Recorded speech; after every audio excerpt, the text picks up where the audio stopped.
Today I'm going to be making skillet bread. We call it around our home hoe cake. This is only a 2-ingredient skillet bread. A lot of people use yeast. I've seen them use milk in it also. But this is just a 2-ingredient skillet bread. Not even no shortening. So I hope you enjoy this.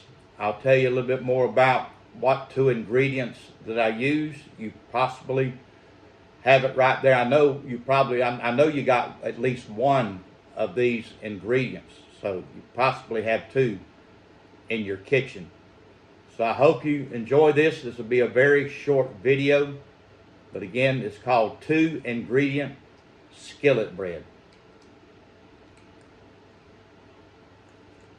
So we're back. What I'm starting with is just 1 cup of self-rising flour. Like I said, you don't need no yeast. You don't need as far as any shortening.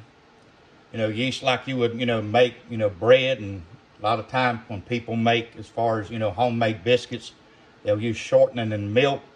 This is going to be made on top of the stove in a little cast iron skillet. So we're starting off with 2 cups of self-rising flour. And the next ingredient, like I said, pretty well everybody has this around their home, is water. So the amount of water, you just kind of have to look at it after you get it to the consistency that I'll show you in just a second. This may take a little bit, but we'll make sure that we got the consistency that we need. And we may just have to sometimes, keep adding flour. My hands are clean. So kind of want to get it to a consistency almost like biscuit dough, but just a little bit thicker. And it will be kind of sticky at first. So like I said, just kind of have to keep adding flour.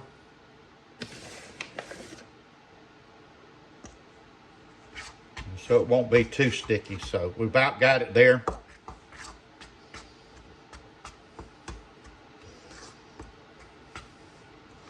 What I'll do now is just sort of flour our board also. Like I said, this will be a little bit sticky. It's almost like making homemade biscuits, but this will be done on top of the stove. So we just get it out of our pan. Like I said, it's just 1 cup of self-rising flour, and just pour the amount of water that you feel like that you need, and just sort of begin to form it kind of in a little ball. And we're going to just shortly put it as far as into our cast iron skillet. So sort of pan it out here a little bit. Let me wash my hands and I'll be right back.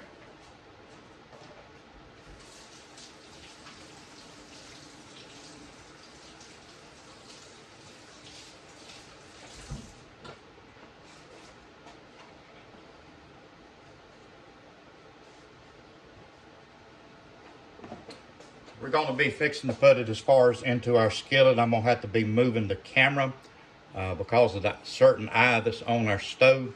So I'll be back in just a second or two. I'm back, and we're fixing to put our 2 ingredients, the self-rising flour and the water, and how that we pat it out as far as what we're fixing to put in this little cast iron skillet. So I'm going to put a little bit of flour on my hands because it is still sort of a light sticky dough a little bit. This will kind of keep it from sticking to my hands. And we put it into the cast iron skillet. Give me just a second. Like I said, it's just a little bit softer than what I thought it was going to be. It's going to take me just a second to kind of get it to the consistency where I can move it. You just have to put a little bit more flour on it.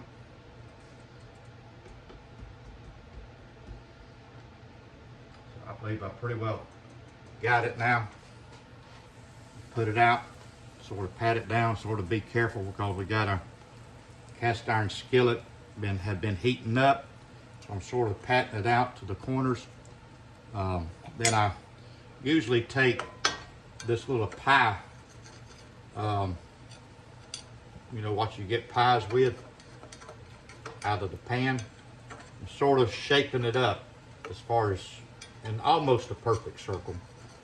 So we're gonna let this cook up, and I'm gonna put a lid on top of it, sort of trap in some of that heat. So just give it a little bit, and like I said, this is called skillet bread. A lot of times, you know, biscuits is made in the oven. I've seen people make biscuits on top of the stove also, and I've tried that, and that's kind of different, but we kind of like this sometimes as far as at night. My wife talked about as far as her grandmother making, and her grandmother called this hoe cake. And so for a long time I tried to find out, you know, actually, you know, how to do it, and the consistency, and it took me a little while as far as to figure it out.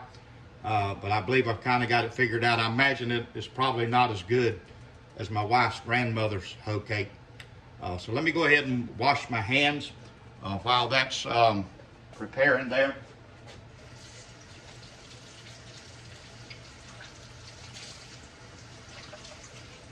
I hope you're having a wonderful day. Please, if you would, subscribe to this YouTube channel. Give us a thumbs up. Hit that notification bell. Because each time that we do put a video up, you know, you'll be notified. So thank you for being with us today. We're gonna let this, as far as, you know, keep cooking. It'll sort of stiffen up a little bit and get it to where I can bring it out. And it will be light and fluffy on the inside.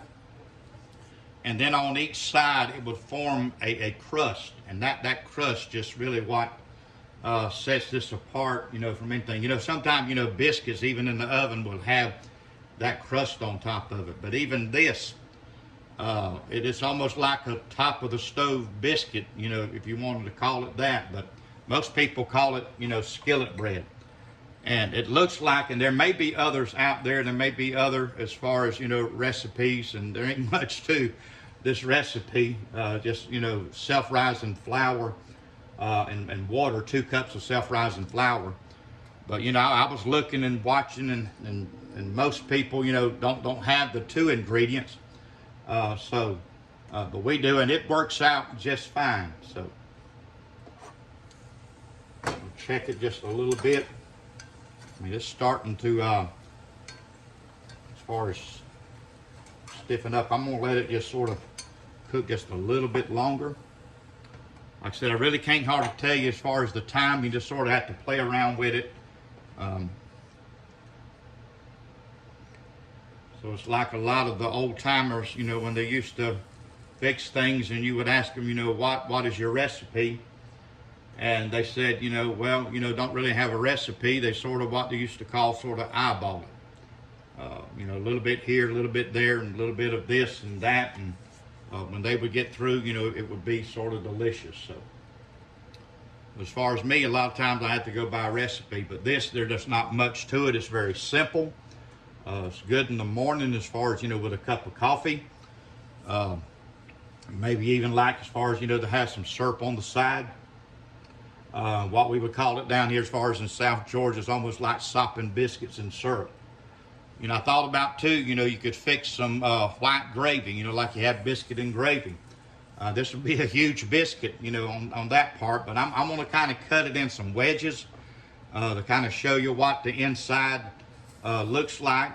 And you'll see as far as the outside, you know, it'll sort of have, you know, sort of a brown crust. So check it real quick here. Get my other spatula.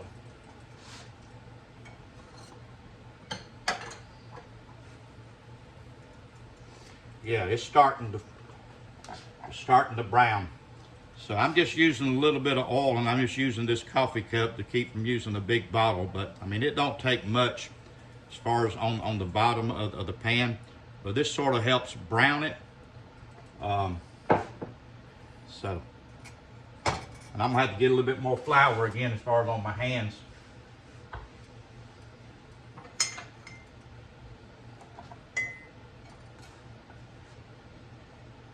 so it won't stick, because, I mean, it will stick. Okay, you see, I mean, it's browning up. I mean, it's going to be good, especially with a cup of coffee here this morning.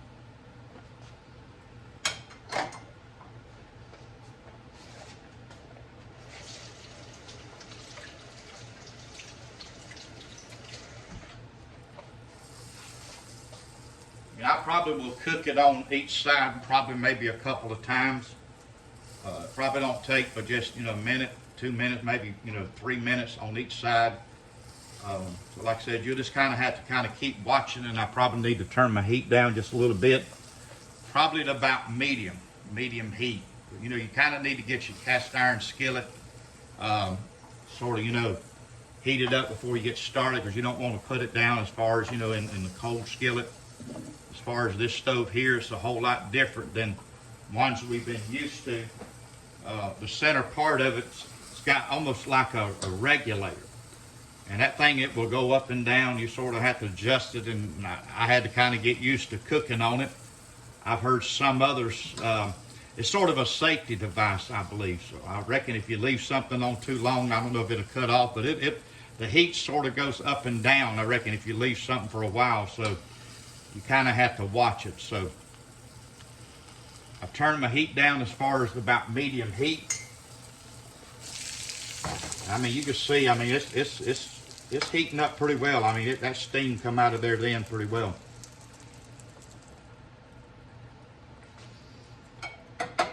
And I'm going to put it on a plate once I get it done. And I'm going to take me as far as a large knife, and I'm going to cut it into some wedges. I'm going to sit down and we'll show you what it looks like on the inside. Like I said, it's real fluffy. It'll be almost like a little spongy type bread. But that crust on the outside is really what, makes this skillet bread, delicious.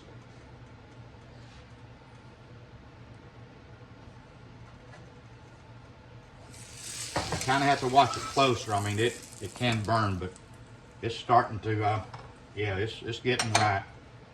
So I'm going to do the other side and then maybe go back one more time, but won't take very much longer. I want to make sure, that it's cooked through.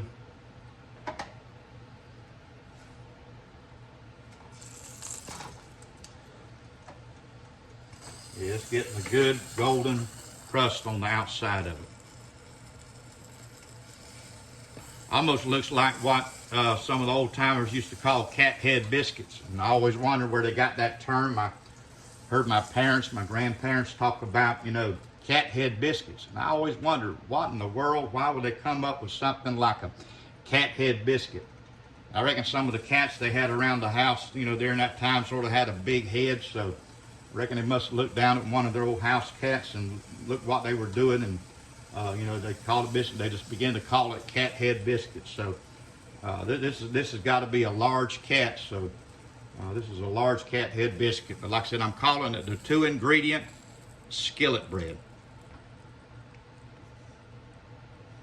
So it's not going to take much longer.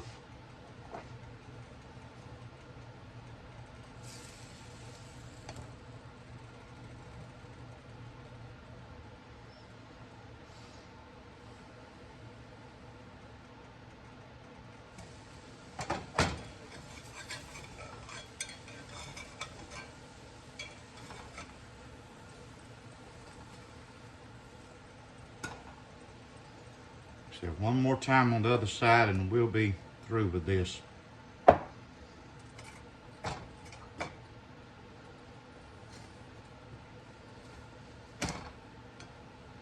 Probably at least, cook it at least, 2 times on each side. But like I said, you kind of have to lift it up.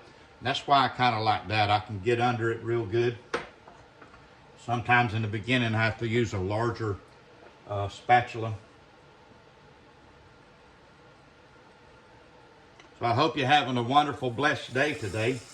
When I think about that, I always think about as far as, the scripture where Psalm said, "This is the day that the Lord hath made.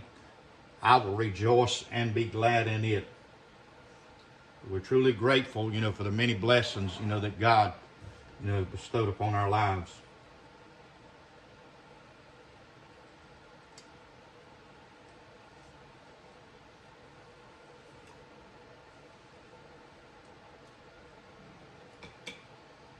I believe it's going to be about done. Oh yeah, it's done. I mean, you can just sort of press down. It's got a good crusty outside, but I mean, it's sort of just bouncing back. It's spongy on the inside, you know, just like a biscuit that you would make in an oven. So, I hope you got something out of this today. Like I said, this is maybe different than a lot of people's skillet bread. Like I said, a lot of them use yeast, milk. I've seen some use shortening. I've seen some use oil. As far as inside, as far as the ingredients, the only oil that I use as far as within, you know, my little cast iron skillet here, you know, to sort of help brown it and cook it. So I hope you got something out of this. We're going to plate it and we'll come back in just a minute. So just stay with us. I'm back. I was just fixing to show you before we eat this, you know, just how spongy it is, you know, on the inside, and it's got a crust all on the outside. Now, I don't know if you can hear it crunching now, but it's pretty good. So a lot of time what I like to do, like I said, I thought about sometimes trying it, you know, like with the gravy that you would use with biscuit and gravy. But what I normally do with this, my daughter also does this, is just what I would call just sopping, you know, my skillet bread in with syrup. And I know this is not like the old-fashioned syrup. My grandfather used to make it. I remember going down many a time as far as to the farm that he was on. Right close to Thanksgiving, it'd be in the month of November. I mean, it would be getting cold. They'd be gathering in the cane. There'd be the old cane mill, the boiler shelter, where they had the big boiler under it, and they would make, you know, old-fashioned cane syrup. No additives, just the pure stuff. So every once in a while, you know, I may come across, you know, some, you know, just some plain cane syrup. But this has got some in it, so this is about as close as I can get. So what I like to do is just, you know, sop my skillet bread down into the syrup, just eat it like that.